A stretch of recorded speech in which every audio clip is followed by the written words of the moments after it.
Hello friends, welcome back to our channel R learning classes. आज हम पढ़ने वाले हैं क्या, अर्थमेटिक प्रोग्रेशन। बहुत देर में पढ़ रहे हैं क्योंकि हम लोग पीछे के चैप्टर काफ़ी पढ़ चुके हैं। अब हम लोग क्या पढ़ेंगे, एपी। इसको हम लोग शॉर्ट फॉर्म में क्या बोलते हैं भाई, एपी। आंध्र प्रदेश नहीं बोलते हैं, अर्थमेटिक प्रोग्रेशन बोलते हैं। ठीक है, एपी में आपको बेसिक्स है जो पता है वो क्या है कि एपी एक सीरीज से रिलेटेड होता है। अब देखो, सीक्वेंस या सीरीज, सीक्वेंस क्या होता है। देखिए, मान लीजिए हमारे पास बहुत सारे डाटा है, बहुत सारा डाटा है। ठीक है, हाँ, नंबर हो सकता है, कुछ भी हो सकता है। ठीक है, बहुत सारा डाटा है हमारे पास। फॉर एग्जांपल हमारे पास 2, 5, 10, 9, 11, 12 ऐसे करके बहुत सारा डाटा है। ठीक है, तो यहाँ पे क्या है, जब हम उसको अरेंज करेंगे इन स्पेसिफिक ऑर्डर,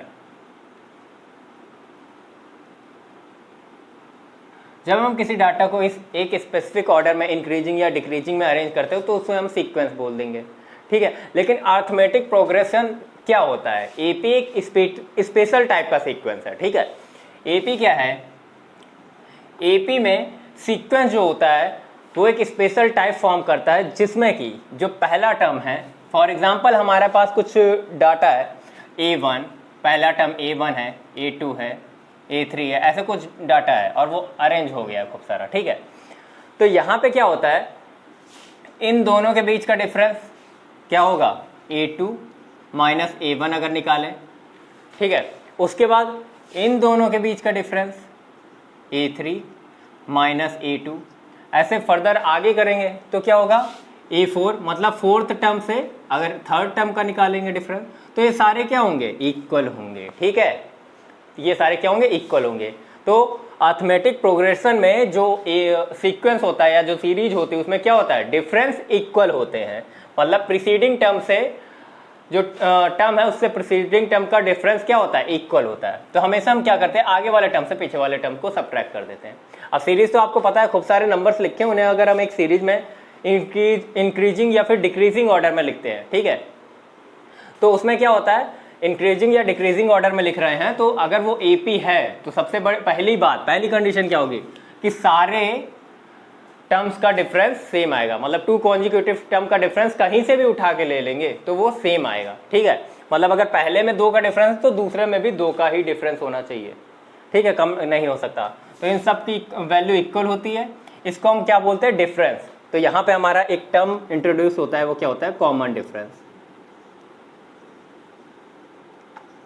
अब भाई एपी में जो डिफरेंस होता है वो सबके लिए कॉमन ही होता है, इसलिए उसको कॉमन डिफरेंस बोलते हैं।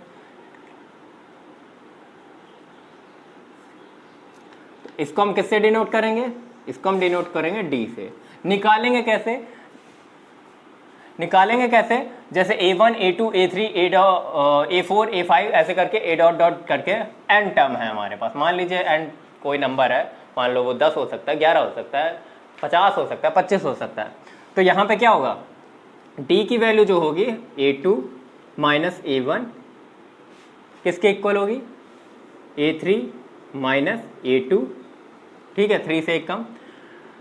फिर A4 equal A4 minus A3 dot dot dot AN minus AN minus 1। मतलब जो लास्ट टर्म होगा उससे जस्ट पहले वाला टर्म क्या होगा, ये अगर n है तो ये क्या होगा, n माइनस 1 होगा। ठीक है, क्यों, क्योंकि भाई ये 3 है तो ये 3 माइनस 1 यानी 2 है। तो उसी तरह से तो ये हमारा क्या होना चाहिए, इक्वल होना चाहिए। d की वैल्यू हम क्या, किन्हीं 2 टर्म्स को, कॉन्जिक्यूटिव टर्म्स को सबट्रैक्ट करके निकाल सकते हैं। आप देखिए एपी में कुछ लोग A1, A2, A3 इस तरह से एपी लिखते हैं। अगर हम इसको डिफरेंस के तौर पर लिखेंगे तो देखिए कैसे लिखेंगे, डिफरेंस के बेसिस पे अगर हम सीरीज बनाएंगे, एपी बनाएंगे तो यहाँ पे एपी क्या फॉर्म हो जाएगी, देखिए यहाँ पे अब अगर आपका पहला टर्म ए है तो पहला टर्म आपका ये रहेगा। ठीक है, दूसरा टर्म हो जाएगा क्या, ए प्लस डी।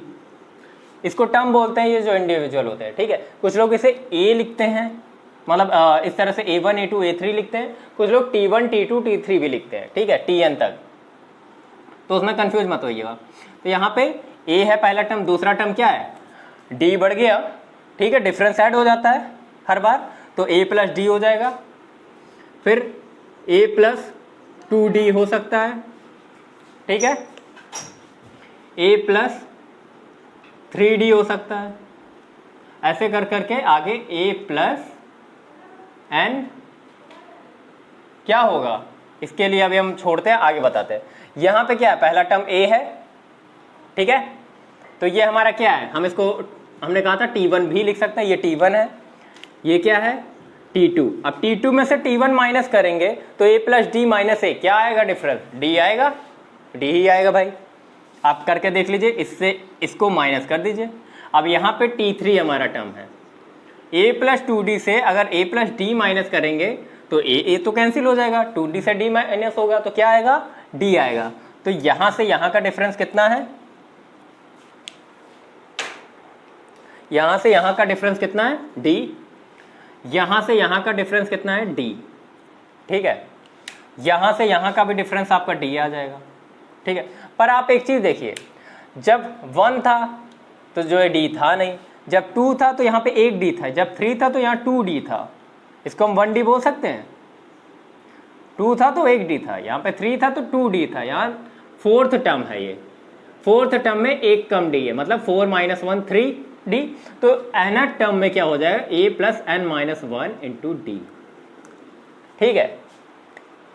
तो अब देखिए, इससे हमें एक चीज और पता चलती है यहाँ पे कि अगर हमें किसी एपी का फर्स्ट टर्म हमारा क्या होता है, याद रखिएगा, फर्स्ट टर्म हमारा हमेशा ए होता है, ए से मतलब डिनोट करते हैं, जैसे यहाँ पे ए है।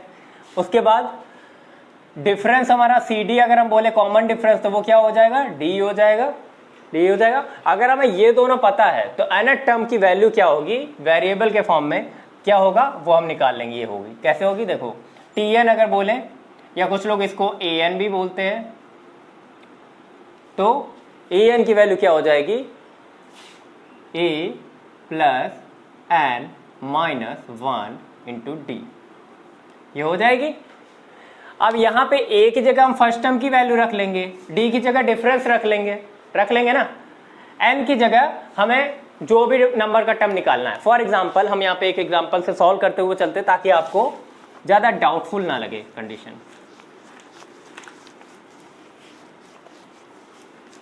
अब देखिए, एक हम पहला क्वेश्चन लेते हैं अपना, क्या कहते हैं कि कैसे हमारे पास क्वेश्चन आते हैं, जैसे कि फॉर एग्जांपल, अब एक बात और याद रखिएगा, पहले मैं बता दूं कि सीरीज जो एपी वाली होती है हमारी, वो ऐसा जरूरी नहीं कि हमेशा इंक्रीजिंग में हो सकता है वो डिक्रीज भी हो रही हो। जैसे हर बार डी ऐड करेंगे तो वो डी पॉजिटिव होगा या निगेटिव होगा, पॉजिटिव होगा तो इंक्रीज करता जाएगा, निगेटिव होगा तो डिक्रीज करता जाएगा। फॉर एग्जांपल सीरीज हमारी ऐसे भी हो सकती है 2 4 6 8 डॉट डॉट डॉट, ऐसे करके ये पहला टर्म, ये दूसरा टर्म, ये तीसरा टर्म, ये चौथा टर्म, ठीक है।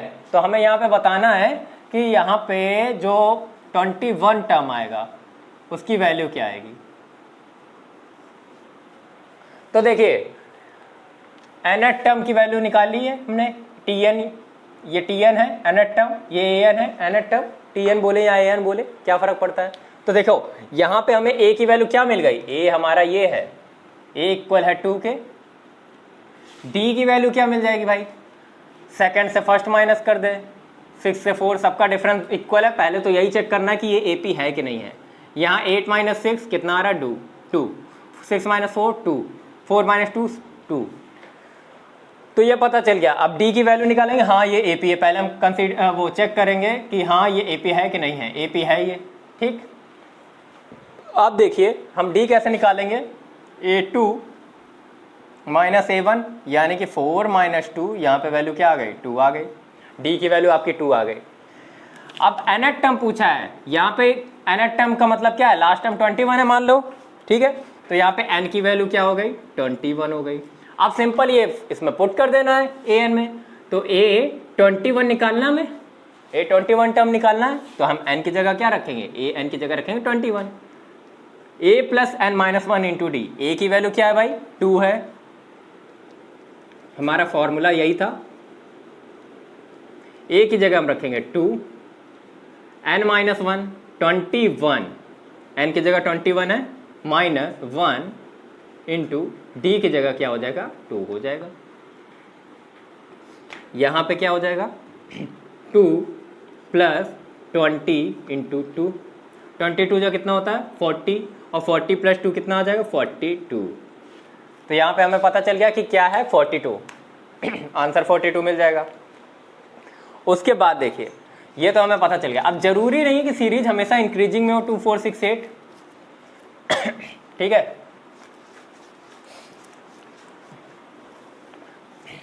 हो सकता है सीरीज हमारी ऐसी हो 10 8 6 4 2 ऐसे करके भी हो सकती है, फिर 0 फिर -2 फिर -4 ऐसे डॉट डॉट डॉट। यहाँ पे हमें अगर 21 टर्म निकालना है, ठीक है। देखिए अब यहाँ पे 21 टर्म निकालना है, तो देखिए यहाँ पे कितना डिफरेंस आएगा, 8 में से 2 माइनस करेंगे, 8 माइनस 10 सॉरी, तो यहाँ पे आएगा -2, यहाँ 6 में से 8, क्योंकि बाद वाले में से पहले वाले को माइनस करते हैं, यही हमने देखा है। तो 6 माइनस 8 की वैल्यू क्या आ जाएगी -2। कोई भी रैंडम टर्म ले ले, 0 में से 2 माइनस कर दें, -2 आ जाएगा। तो भाई डिफरेंस तो हर जगह इक्वल ही आ रहा है ना, हर जगह डिफरेंस इक्वल आ रहा है। तो हम इसको कैसे कहेंगे कि ये एपी नहीं है? तो हम यहाँ पे क्या देखेंगे कि ये एपी है कि नहीं है, तो एपी है भाई ये, ठीक है। डिफरेंस तो इक्वल आ रहा है। अब यहाँ पे हम डी की वैल्यू निकालेंगे, a2 - 1, 8 माइनस 10 तो कितना आ जाएगा -2, डी की वैल्यू क्या आ गई -2, ए की जगह 2 था, तो अब यहाँ पे क्या हो गया, पहला टर्म क्या है 10 है, तो ए की जगह 10 हो जाएगा। और हमें निकालना क्या है, अभी भी हमें n की वैल्यू रखनी है 21। अब देखते हैं कि क्या डिफरेंस आता है।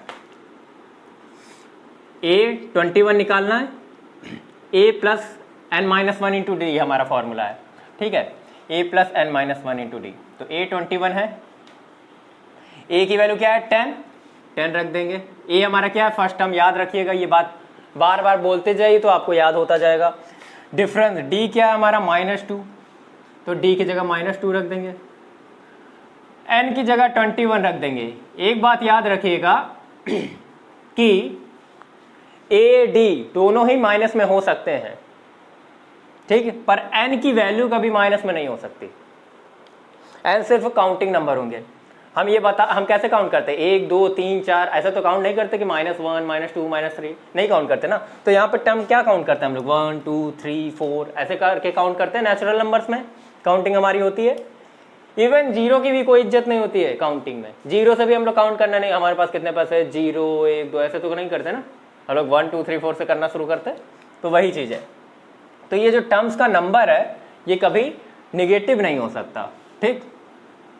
अब यहाँ a21 हम लोग देख रहे थे, 10 प्लस 20 इंटू -2 इंटू 20 कितना -40, 10 -40 तो क्या आया -30, यह आंसर आ जाएगा हमारा। तो यहाँ पे 21 टर्म जो -2 -4 आया है ना, ये -30 होगा 21 टर्म हमारा। ये बात आपको समझ में आ गई होगी। देखिए एक हम लोग जनरल सिचुएशन लेके देखते हैं कि एपी हमारी कहाँ फॉर्म होती है, ठीक है। फॉर एग्जाम्पल आपने एक टैक्सी वाला जो किया, ठीक है, टैक्सी वाला बुक किया, या फिर आप ऑटो से जा रहे हैं, जैसे भी जा रहे हैं, ठीक है। तो ऑटो वालों ने एक लाइन लिखी हुई देखी होगी आपने, 2 कदम के 5 रुपए, हालांकि वो पहले लिखी होती थी, अब तो 2 कदम के साथ 10 रुपए हो गए होंगे, ठीक है। तो 2 कदम के 10 रुपए मतलब ये है कि आप चाहें ऐसे चढ़ के उतर जाएं तुरंत तो आपको 10 रुपए देने पड़ेंगे, ठीक है। जैसे मेट्रो में क्या होता है कि आप अगर चढ़ के दूसरे गेट से निकल जाएं तो मिनिमम फेयर आपका 10 रुपए कट ही जाएगा, ठीक है। आप उसी स्टेशन पे उधर घुसे और एग्जिट पॉइंट से उतर जाएं, 10 रुपए कट जाएगा, मतलब वो 10 तो देने ही देने हैं, ठीक है। उसके बाद हर स्टेशन पे आपका क्या होगा 5-5 रुपए इंक्रीज होता जाएगा। या फिर ये कहिए कि आप के 2 स्टेशन के बीच का कितना दे रहे हैं 10 रुपए मान लीजिए, ठीक है। उसके बाद हर स्टेशन के लिए वो 5-5 बढ़ाते जाएंगे, तो मतलब पहले 2 स्टेशन के लिए क्या हो जाएगा 10 रुपए, फिर उसके बाद नेक्स्ट स्टेशन के लिए 15, फिर 20, फिर 25, ऐसे ऐसे आपका फेयर बढ़ता जाएगा। टैक्सी में भी क्या होता है, 2 कदम के 5 रुपए, मतलब बेसिक आपको 5 रुपए तो लगेंगे ही लगेंगे। अभी तो 5 रुपए नहीं है, 10 ही मान के चलते हैं, 2 कदम के आपके 10 रुपए हो गए मान लो। उसके बाद उसने बोला कि फर्स्ट किलोमीटर के बाद से, मतलब फर्स्ट किलोमीटर का जो 10 रुपये है 10 नहीं हम 18 मान लेते हैं, फर्स्ट किलोमीटर का जो आपका 18 रुपये है उसके बाद से हर कॉन्जिक्यूटिव किलोमीटर के लिए आपका क्या पड़ेगा, 10 रुपये एक्स्ट्रा पड़ेगा। मतलब ये फर्स्ट किलोमीटर पे, जैसे ही आप 2 किलोमीटर पे आ जाएंगे तो आपको क्या कितना फेयर हो जाएगा, आपका हो जाएगा 10 रुपये इंक्रीज, यानी कि कितना हो जाएगा 28। फिर 10 रुपये इंक्रीज होगा तो कितना हो जाएगा, तीसरे पे आपका 3 किलोमीटर पे 38। तब ऐसे आप करते जाएंगे तो हर 1 किलोमीटर पे आपका क्या होगा, 10 रुपये इंक्रीज होगा। तो ये क्या हो गया, आपका जो पहला आपका फेयर दिया गया ये क्या हो गया, ए हो गया, मतलब हमारा क्या हो गया, फर्स्ट टर्म हो गया। और ये 28 उसने बोला हर 1 किलोमीटर पे आपका क्या हो जाएगा, 10 रुपये इंक्रीज हो जाएगा। हर नेक्स्ट किलोमीटर पे आपका क्या होगा, 10 रुपये इंक्रीज होगा फर्स्ट किलोमीटर के बाद। तो वो जो 10-10 किलोमीटर इंक्रीज हो रहा है वो क्या हो गया, डिफरेंस 10 रुपीज़। ठीक है, 10 रुपये का डिफरेंस ये आपका जो हो गया। ए हमारा क्या हो गया 18। तो देखिए हर जगह 10 ही 10 अगर इंक्रीज हो रहा है तो ये एपी फॉर्म हो रही ना। तो आप एपी किससे पढ़ सकते हैं, टेम्पो वाले भैया से, वो बता देंगे आपको। ठीक, एग्ज़ाम देने अगर आप जाएंगे बोर्ड का तो आप टेम्पो वगैरह में अगर जाएंगे तो आप उनसे पूछ लीजिएगा, तो थोड़ा बहुत उनको बता सकते हैं कि हाँ ये चीज़ें हैं। मजाक करें, आप पूछिएगा नहीं। ठीक है, तो ये हमारा अभी बेसिक सा चैप्टर था। ठीक है, इसके अलावा एक और चीज़ हम बता देते हैं। मान लीजिए हमारे पास 3 टर्म है ए बी सी, ये तीनों एपी में है। ठीक है, तो ये याद रखिएगा कि ये जो 2 टर्म है, और फॉर एग्जांपल हमें बी नहीं भी दिया है, यहाँ पे हमें पूछा गया है कि क्या टर्म आएगा। ठीक है, और ये 2 टर्म गिवन है, तो हम कैसे निकालेंगे। जो बीच वाला टर्म अगर हम x मान लें तो यहाँ पे क्या आ जाएगा, ये टर्म दोनों का प्लस करके हाफ होता है। ठीक है, ये आप कहीं भी किसी भी एपी के 3 टर्म को उठा के चेक कर लीजिएगा, बीच वाला टर्म क्या होता है, a + c/2। इसको हम क्या बोलते हैं, याद रखिएगा, अर्थमेटिक मीन। ये इसलिए बता दिया क्योंकि आपकी पहली एक्सरसाइज में इसका बड़ा यूज होने वाला है ना। पहली एक्सरसाइज में इसका बहुत यूज होने वाला है, तो आप इसको देखिएगा। ठीक, तो ये बात आपको समझ में आ गई होगी। चलिए, अगर वीडियो पसंद आए तो वीडियो को लाइक करिए। मिलते हैं नेक्स्ट वीडियो में। Thanks for watching.